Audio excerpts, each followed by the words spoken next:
Alright, chapter 6, there's some computations in that first section that could be very rigorous just to find a mean and standard deviation. So let's show you how we can do it on StatCrunch. I'm looking at number 7. I've already done this for another student. But I'm a probability distribution. Again, all these probabilities, the sum should add up to 1 because these are all the possible events. You could get 0, 1, 2, 3, 4, or 5 hits. So in one game, I guess the chances of getting 6 hits in a game is pretty bad. But the probabilities should all add up to 1. So we're trying to find the mean number of hits that a base player is going to get with these probabilities. So I'm going to open it up in StatCrunch.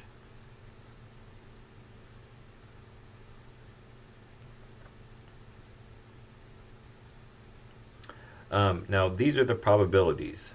We've done bin data before, I believe, but if we try to find the mean and standard deviation, so summary stats from grouped or bin data, and we click on our bins, those are number of hits, or X, and the counts and the probabilities, it's expecting a count in integers. So if we hit this, it says the counts must be all integers. So we need to do something to modify these values to make them all integers, but we still want them to be these correct numbers. So the probabilities would be the same. So what we can do is we could just go into variable 3 here and enter all these as integers. This might be the quickest way to do it. So 4, 8, 3, 5, I wrote that wrong.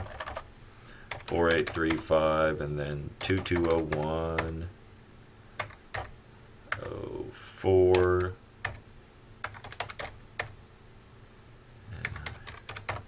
So now I have all integers, and they represent the same numbers. So now when I do a summary stat and grouped bin data, I just use X, and then my counts I'm going to say in variable 3. And that's where I'm going to get my mean and then my standard deviation that we need for this problem. This one, it says my mean number of hits to 1 decimal place is a 1.6. I would expect someone to hit 1.6 times during a game. 1.6 hits during a game. Then we got some questions here. Which of the following interpretations of the mean is correct? Let's see. As the number of experiments increases, the mean of the observations will approach the mean of the random variable. I'm feeling that's it. Awesome. And then finding the standard deviation, well, we already have the standard deviation. It's right here, so it's a 1.2 to 1 decimal place. And that just talks about how much our numbers will vary. Our mean is 1.6, but it's going to have a standard deviation of 1.2 hits. So that's how you have to do expected values from a probability distribution. If you're more Excel oriented, to get these values over here, there is something else that we can do, and I figure I'll show you that if I can figure out how to move this thing around. So I could go up to variable 4 and I could tell it, go to data and say compute expression, and I need to build an expression. So I want it to take all my probabilities, and basically I'd have to multiply them by 1.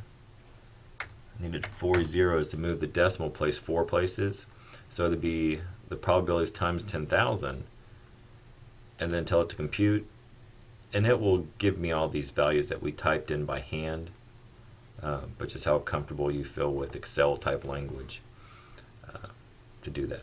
But again, to get the mean and standard deviation, go to Stat, Summary Stats, Grouped Bin Data. Make sure your counts are integers, otherwise it'll say, no, I can't do this. Have a good day.